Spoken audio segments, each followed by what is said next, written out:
नमस्कार, मैं हूं सुरेश झा। जहांगीरपुरी में दंगे के बाद जो बुलडोजर चलाया गया अवैध निर्माण को तोड़ने के लिए, उस सुर्खियों में रहे भी क्या ना, ये बुलडोजर की शुरुआत हुई उत्तर प्रदेश के मुख्यमंत्री योगी आदित्यनाथ की तरफ से। उनका बुलडोजर मध्य प्रदेश में चल रहा है, दिल्ली में भी चलने की शुरुआत हो चुकी है, लेकिन सुप्रीम कोर्ट ने उनके बुलडोजर पर रोक लगा दी थी। बुलडोजर चला अवैध निर्माण पर चलना भी चाहिए, क्योंकि अवैध निर्माण कहीं से भी जायज़ नहीं है। लेकिन यहाँ पर सबसे बड़ा सवाल खड़ा ये होता है कि जहांगीरपुरी में जिस समय लोग अवैध निर्माण कर रहे थे, उस वक्त दिल्ली नगर निगम के अधिकारी और पुलिस प्रशासन कहाँ था? क्या वो सोया हुआ था? जी नहीं, वो सोया नहीं था। क्योंकि दिल्ली में अगर कहीं पर भी अवैध निर्माण होता है तो वो पैसे देकर चुप करा दिया जाता है। अगर आप घर की एक ईंट भी कहीं लगाते हैं या अपना छत डालते हैं या मकान बनाते हैं, तो सबसे पहले दिल्ली पुलिस का जवान आएगा, वो आपसे पैसे देगा। उसके बाद एमसीडी के कर्मचारी अधिकारी आते हैं। यानी ये नक्शस बहुत बड़ा है। और जहांगीरपुरी में जो नक्शस था, आज उसी की एक बानगी हमें देखने को मिली है। अगर एमसीडी के अधिकारी और कर्मचारी और पुलिस अगर ईमानदारी से काम करें तो देश में कह लें कि आप कहीं से भी अवैध निर्माण नहीं हो सकता। इस बुलडोजर की जरूरत ही नहीं पड़ेगी। लेकिन हमारे देश में लोकतांत्रिक देश है, यहाँ पर करप्शन, भ्रष्टाचार का बोलबाला है। एमसीडी कहें चाहे पुलिस कहें, और इसका खामियाजा उन लोगों को भुगतना पड़ता है जो पैसे देकर अवैध निर्माण करवाते तो हैं और करते भी हैं, लेकिन बाद में जब उनकी तोड़फोड़ होती है तो उनकी आंखों से आंसू निकल जाते हैं। और यही हमें देखने को मिला है जहांगीरपुरी में। आज इसी विषय पर हमारे साथ बातचीत करने के लिए मौजूद है कानून के जानकार अवधेश कुमार सिंह। आइए इनसे बातचीत। बुलडोजर चलाया गया वहाँ पे जहांगीरपुरी में, अवैध निर्माण को तोड़ा गया, लेकिन उस अवैध निर्माण को बनाने में कहीं ना कहीं एमसीडी के अधिकारी और पुलिस की भूमिका जो है सबको पता होता है। तो पहला बुलडोजर उन पर क्यों नहीं चलाया गया?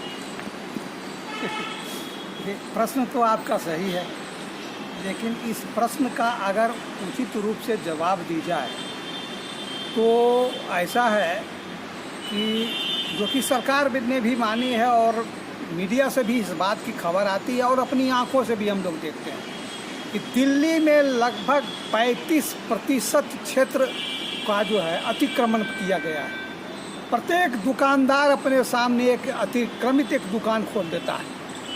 तो 35% अगर दुकान को बहुत सख्ती से इसको हटा दी जाए तुरंत, तो दिल्ली जो है सो कंगाल, दिल्ली के लोग कंगाल हो जाएंगे, भुखमरी के शिकार हो जाएंगे। यह एक जायज़ बात है, लेकिन अनैतिक कार्य। जहाँ तक आप जहांगीरपुरी की बात आप करते हैं, जहांगीरपुरी में तो टीवी में लोग कह रहा था मेरी दुकान 40 बरस से, मेरी दुकान 45 बरस से, मेरी दुकान 30 बरस से, तो कोई कम कहा ही नहीं। इसलिए अब 30 बरस के लोग जिस समय थे, जिस समय इन्होंने अतिक्रमण किया, अगर अतिक्रमण में गलतियां हुई है उस अफसर से, तो उस अफसर को अभी आप खोजेंगे कहाँ? उस अफसर को अभी आप खोज नहीं सकते।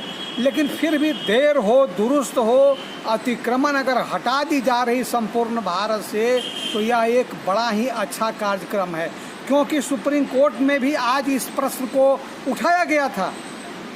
कपिल सिब्बल ने कहा कि संपूर्ण देश में जो अतिक्रमण चल रहा है, जो बुलडोजर चल रहा है, उसको बंद की जाए। लेकिन सुप्रीम कोर्ट के जस्टिस ने कहा कि संपूर्ण भारत का हम जिम्मा नहीं अभी लिया है, हम नहीं बंद कर सकते हैं। अगर अतिक्रमण हुआ है तो बुलडोजर ही उसका असली न्याय देगा। सुप्रीम कोर्ट का ही कहा हुआ है। तो सुप्रीम कोर्ट जो कह रहे हैं, और सुप्रीम कोर्ट में अगर ये सिब्बल जी गए हैं तो कहाँ कह रहे हैं कि अतिक्रमण नहीं हुआ?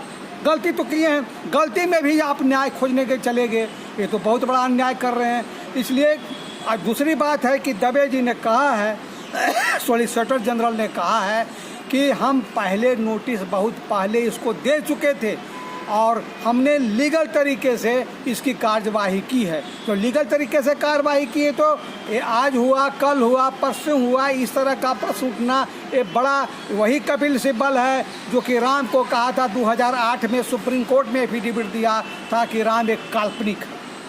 इस तरह के तो डिस्ट्रक्टिव टाइप के लोग आदमी हैं, कुछ से भी कुछ मुद्दे को लेकर के सुप्रीम कोर्ट चले जाते हैं। कार्रवाई होनी चाहिए, बिल्कुल सही है। अतिक्रमण जो है सरकारी भूमि पर हो, चाहे किसी पर अतिक्रमण बर्दाश्त नहीं होता, असहनीय होता है। लेकिन उस अतिक्रमण को बनाने वाले जो विभाग हैं, उनकी जिम्मेदारी नहीं बनती कि अतिक्रमण जो होने वाला हो तो उसको देखें आप। लेकिन जब आप पैसे लेकर मुँह चुप्पी साध लेते हैं तो कहीं ना कहीं जिम्मेदारी किसकी है? हमारा सवाल ये खड़ा होता है, तो क्या जो अतिक्रमण जिन लोगों ने करवाया उनके खिलाफ सीधी कार्रवाई नहीं होनी चाहिए? क्या एमसीडी इसके लिए दोषी नहीं है?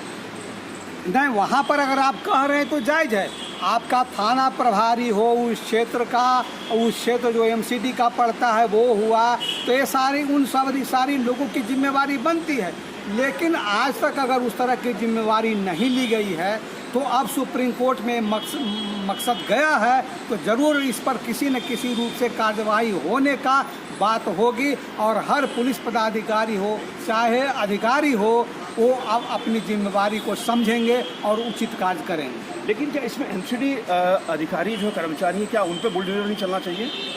उन पर तो मैं तो कहा कि जिस समय अतिक्रमण हुआ वो तो 30 बरस 35 बरस 45 बरस के बात कर रहे हैं, तो अतिक्रमण तो 45 बरस से आ रहा है। अब ये आप कह सकते हैं कि देखभाल उसका उचित ढंग से एमसीडी के पदाधिकारी अभी नहीं कर रहे थे, ये आप कह सकते हैं। लेकिन जो 45 बरस और 40 बरस से दुकान चल रहा है और उसको आप अभी किस पदाधिकारी को आप दोषी ठहराइएगा, कहना मुश्किल है। लेकिन ये जांच का विषय तो है। हाँ, विषय है, एकदम विषय है। आपने जो कहा है वो विषय है कि भाई एमसीडी भी अपने दायित्व को समझे और थाना प्रभारी भी अब अपने दायित्व को समझे और अपने दायित्व को निभाए। और इस तरह का जो अतिक्रमण है, आदमी को चलने फिरने में जो बहुत दिक्कत रोड पर होती है, उसका पूरा ढंग से निराकरण होनी चाहिए। ये जो अतिक्रमण पर जो कार्रवाई हुई है आपके जहांगीरपुरी से, क्या पूरी दिल्ली में ड्राइव नहीं चलना चाहिए तोड़ फोड़ की? एकदम चलना चाहिए, इसमें तनिक भी अब देर नहीं होनी चाहिए। सब लोगों को नोटिस दे करके जहां पर अतिक्रमण है, अतिक्रमण को जितना जल्द हो उसका निराकरण होना बहुत उचित है। चलिए सर, आपका बहुत बहुत धन्यवाद। ये थे कानून के जानकार अवधेश कुमार सिंह जो हमारे साथ बातचीत कर रहे थे।